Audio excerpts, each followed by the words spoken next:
Good evening students, welcome to G All India English Solution. Today we will discuss TGT practice set 21. Question number 1. John Wycliffe is called.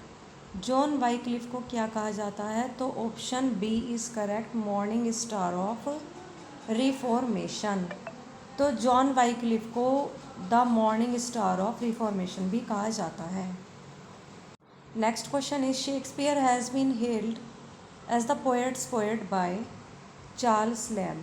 Spencer को poet's poet कहा गया है किसके द्वारा? Charles Lamb के द्वारा। Charles Lamb ने Edmund Spenser को कहा है कि वो कवियों का भी कवि है। Next question is the first authorise version of King James Bible appeared in तो 1611। Option number A is correct कि जो किंग जेम्स बाइबल का जो फर्स्ट ऑथराइज वर्जन आया था वो अपीयर हुआ था 1611 में। Next question is the substitution of part for the whole is option A is correct सिनेक्डोची।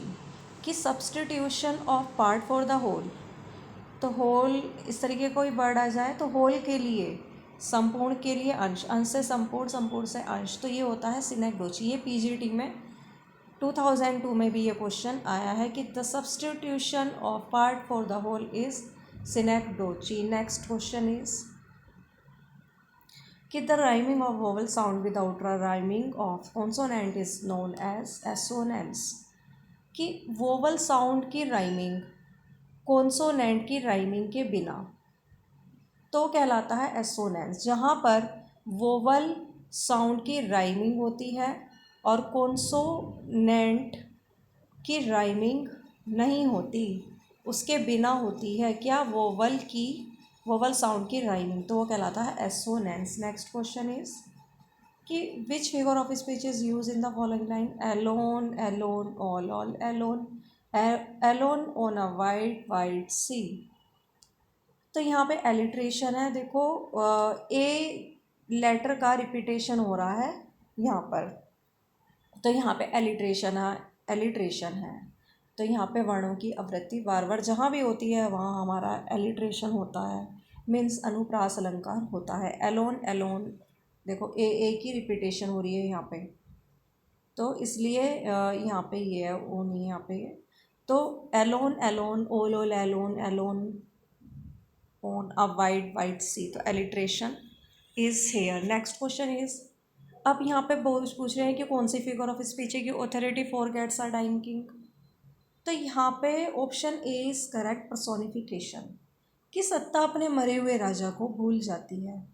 तो सत्ता कोई चीज़ नहीं है, तो ऑथोरिटी अपने मरे हुए राजा को भूल जाती है। तो देखो जहाँ पर किसी निर्जीव विचार को, वस्तु को सजीव मान लिया जाता है तो वहाँ पर्सोनिफिकेशन होती है। Next question is what is Gertrude never able to do. Gertrude क्या ना करने के कभी योग्य रही है? तो बी रिफ्लेक्टिव, वो कभी भी रिफ्लेक्टिव नहीं रही है अपनी सरकमस्टेंसेस के बारे में, अपनी परिस्थितियों के बारे में कभी भी उसने रिफ्लेक्ट नहीं किया है। तो व्हाट इज़ गर्टरूड, गर्टरूड कभी भी योग्य नहीं रही है किस चीज़ के? be reflective about her circumstances. Next question is what is seen as causing the fall of Denmark? Denmark के पतन के कारण के रूप में आप क्या देख रहे हो कि डेनमार्क का पतन कैसे हुआ था? तो ये मोरल करप्शन के कारण हुआ था या नैतिक भ्रष्टाचार था। Next question is which of these relationship would not be constructed as incestuous. तो जो कौटुंबिक मतलब फैमिली में जो रिलेशनशिप अपने बना लेते हैं दैट इज़ इंसेस्चुअस रिलेशनशिप। तो ये इनमें से कौन सा ऐसा रिलेशनशिप है जो कि इंसेस्चुअस नहीं होगा? तो वो हैमलेट और ओफिलिया के बीच नहीं होगा, क्योंकि फैमिली मेम्बर नहीं थे इनके बीच। मान लो कोई अवैध संबंध रखता हो कोई भी फैमिली में अपनी, तो वहाँ उसको हम बोलते हैं इंसेस्चुअस। ये हैमलेट और ओफिलिया तो फैमिली मेम्बर थे ही नहीं। नेक्स्ट क्वेश्चन इज, इधर कुछ राइटर हैमलेट और गर्टरूड के बीच में मानते थे फैमिली में रिलेशन, और इधर गर्टरूड और क्लोडियस में भी थे, है ना, क्योंकि इनका देवर था गर्टरूड का क्लोडियस। लार्टस ओफिलिया में भी माना जाता था कुछ राइटर के अकॉर्डिंग, लेकिन हैमलेट और ओफिलिया में इंसेस्चुअस रिलेशनशिप नहीं था। Next question is who rights the knowledge of the poet and man of science is pleasure. कौन ये लिखता है कि नॉलेज ज्ञान पोएट का और मैन ऑफ साइंस इन दोनों का ही जो ज्ञान होता है वो प्लेजर होता है, खुशी होती है। But the knowledge of the one cleaves to us, लेकिन जो नॉलेज होती है ना एक की, वो हमें चीरती है एक आवश्यक भाग के रूप में। किसके? एग्जिस्टेंस के, आवर नेचुरल और अनएलिनेबल इनहेरिटेंस के रूप में। द अदर इज़ पर्सनल, दूसरी तो पर्सनल है, इंडिविजुअल एक्विजिशन है, slow to come to us, जो हमारे पास धीरे धीरे आती है, एंड बाय नो हैबिचुअल और डायरेक्ट सिंपैथी, और ये सिंपैथी या आदत के स्वरूप नहीं आती है, जो कि हमसे कनेक्ट होती है हमारे फेलो बीइंग के साथ। ये किसने कहा है? विलियम वर्ड्सवर्थ ने ये बोला है कि एक बार आप और देख लो इसे, कि who rights the knowledge of both of the poet and the man of science is pleasure, कि दोनों के ही नॉलेज, पोएट की भी और साइंस, मैन ऑफ साइंस की भी, इन दोनों की जो नॉलेज होती है वो प्लेजर होती है। But the knowledge of the one cleaves to us as a necessary part of our existence, लेकिन जो एक की जो मतलब वन क्लीव्स, लेकिन एक का ही ज्ञान हमें, वो हमारे अस्तित्व के एक आवश्यक रूप के एक आवश्यक भाग के रूप में हमें चीरता है, हमारे नेचुरल, हमारे प्राकृतिक अनएलिनेबल इनहेरिटेंस के रूप में। दूसरा पर्सनल इंडिविजुअल एक्विजिशन के रूप में, जो हमारे पास धीरे धीरे आता है, and by no habitual and direct sympathy, और मतलब ये आदत स्वरूप नहीं आता, ना ही डायरेक्ट सिंपैथी के द्वारा आता है। तो ये किसने कहा है? ये कहा है विलियम वर्ड्सवर्थ ने। Next question is William Wordsworth made his debut as a writer. William Wordsworth ने एक राइटर के रूप में शुरुआत की थी 1787। देखो क्वेश्चन काफ़ी अच्छा है ये, कि विलियम वर्ड्सवर्थ ने 1787 में राइटर के रूप में शुरुआत की थी। उन्होंने अपना एक सोनेट पब्लिश कराया था। वो कहाँ कराया था? Option A is correct, the European magazine में। Next question is philosophical meditation कहाँ पर दिखाई गई है? ये तो हैमलेट में दिखाई गई है। ये प्ले लिखा है विलियम शेक्सपियर ने, जो कि एक रिवेंज ट्रेजेडी है। लियर जाना जाता है सिंप्लिसिटी के लिए, ब्रूटस नोबलिटी के लिए, नोबल ही था वो ब्रूटस, एंटोनियो फ्रेंडशिप के लिए, या मर्चेंट ऑफ वेनिस वाले एंटोनियो की बात हो रही है, इयागो विलनी के लिए, ये इयागो कहाँ पर था? ये ओथेलो में था, ये विलन था। मिरिंडा किसके लिए? मिरिंडा और पर्डिटा ब्यूटी के लिए जानी जाती है, इमोजन फाइडिलिटी के लिए, और डेस्टिमोना डिवोशन के लिए, लेडी मैकबेथ फॉर फाइनीनेस, अब बेट्राइज वाइटिंग सरकाज्म के लिए। लेकिन जो पोर्शिया वो किसके लिए जानी जाती है? इंटेलेक्चुअलिटी के लिए, क्योंकि इसका माइंड बड़ा शार्प था, तो इसलिए ये जानी जाती है बुद्धिमानी के लिए। Next question is Herbert Read, Coleridge, Hazlitt या विलियम हैजलिट हैं, De Quincey, Matthew Arnold, T S Eliot, Harold Bloom. ये कुछ नेम हैं जो क्रिटिसिज्म के लिए जाने जाते हैं विलियम वर्ड्सवर्थ की। Again we will see this question कि हर्बर्ट रीड, कॉलरिज, देखो कॉलरिज तो जुड़े हुए ही हैं वर्ड्सवर्थ से, इनके फ्रेंड भी रहे हैं। तो Herbert Read, Coleridge, Hazlitt, De Quincey, Matthew Arnold, T S Eliot, Harold Bloom, ये सभी जाने जाते हैं वर्ड्सवर्थ की आलोचना के लिए। Next question is but evil on itself shall back recoil, कि जो बुराई है ना वो स्वयं रिकॉइल कर लेगी और मिक्स वो ज़्यादा अच्छाई के साथ घुल मिल नहीं पाएगी। बुराई तो हमेशा अच्छाई से दूर ही रहती है। तो ये कॉमर्स लिखा था, ये लिखा था हमारे जॉन मिल्टन ने।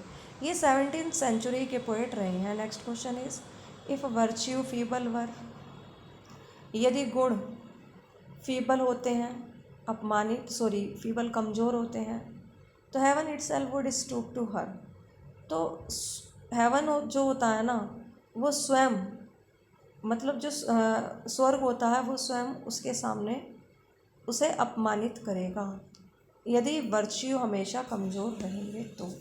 ये लाइन भी कॉमर्स में बोली गई है और इसका अनदर नाम है मास्क ऑफ वर्च्यू।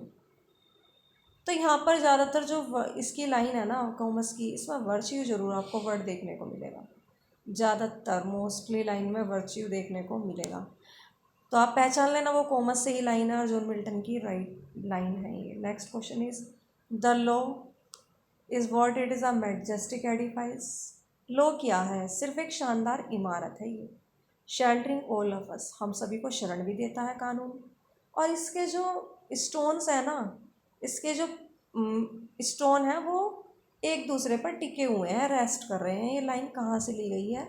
ये जस्टिस से ली गई है, जो कि इसका टाइटल है ना आयरनिकल है। जस्टिस नाम तो इसका रख दिया लेकिन इसमें दिखाया इनजस्टिस है और जॉन गाल्सवर्दी ने ये लिखा है।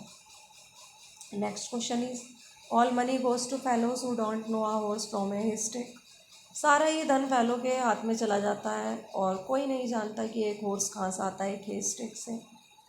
और लॉयल्टी कहाँ से आती है? लॉयल्टी कम्स बिफोर एवरीथिंग, सभी के सामने लॉयल्टी आती है। एक वाइफ की मेमोरी बिल्कुल अच्छी नहीं रहती जब उसका हस्बैंड डेंजर में होता है। लो तो लो ही है।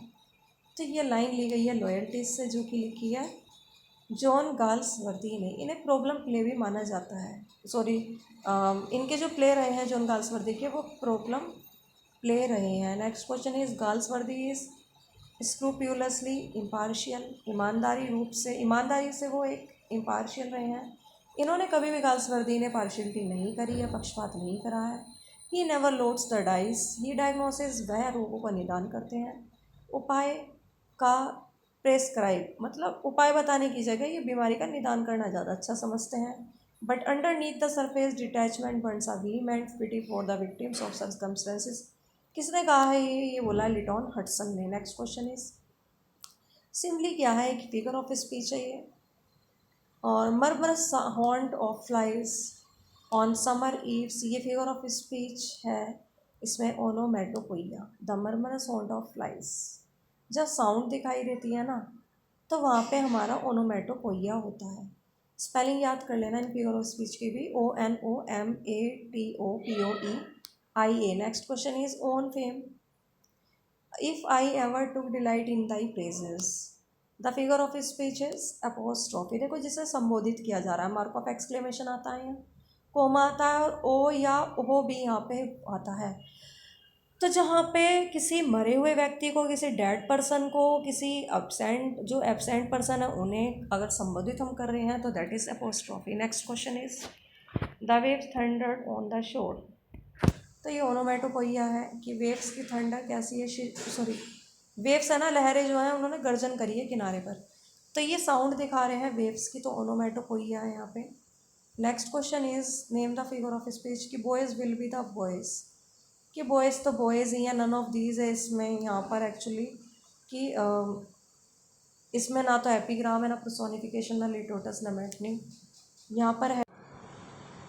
तो यहाँ पर टोटो फ्रोज है, यहाँ वर्ड्स का रिपीटेशन हो रहा है, बॉयज़ बॉयज़। एक्चुअली कुछ बुक्स में आपको एपिग्राम भी देखने को इसमें मिल जाएगा कि boys will B boys. Next question is which of the following is mismatched. इसमें से मिसमैच्ड कौन सा है? तो देख लेते हैं, ये लिटरेरी टर्म्स का ही है। ये Truman Capote the cold blood non fictional novel है ये, कि ट्रू मैन कैपोट का है the cold blood, non fictional novel है ये। फिर है E.L. डॉक्ट्रोज का रैग टाइम, डॉक्यूमेंट्री फिक्शन है, कि E.L. Doctorow's ragtime documentary fiction. फिर है S.W. Scott Ivanhoe, historical novel है इसका ये, आइवनहो S.W. स्कॉट का।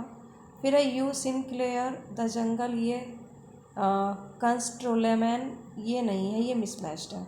तो हमारी जो 3 है इन्हें दोबारा देख लेते हैं। Truman Capote the cold blood non fictional novel, और E.L. Doctorow's ragtime documentary fiction है ये, ragtime documentary fiction. S.W. Scott का आइवनहो हिस्टोरिकल नॉवल है ये। Next question is John Dryden का ऑल फॉर लव, ये उदाहरण है इस हीरोइक ट्रेजेडी का। Next question is touchstone method, ये दिया गया था हमारे मैथ्यू आर्नोल्ड के द्वारा। Option B is correct. फिर देखते हैं इफ़ इन अ बैलेड, एक बैलेड में यदि एक लाइन स्टैंजा रिपीट होती है एक एडिशन के साथ दैट एडवांसेस द स्टोरी, जो स्टोरी को आगे बढ़ाती है, तो वो क्या कहलाती है? इंक्रीमेंटल रिपीटेशन, क्योंकि इंक्रीमेंट हो रहा है ना। तो एक बैलेड जिसमें लाइन और स्टैंजा रिपीट होते हैं एक एडिशन के साथ, किसमें? एक बैलेड में। पोएट्री में होगा ये कि लाइन या स्टैंजा रिपीट होते हैं एडिशन के साथ, जो स्टोरी जिससे आगे बढ़ती है। देखो बैलेड में स्टोरी भी होती है, तो ये हमारा इंक्रीमेंटल रिपीटेशन कहलाता है।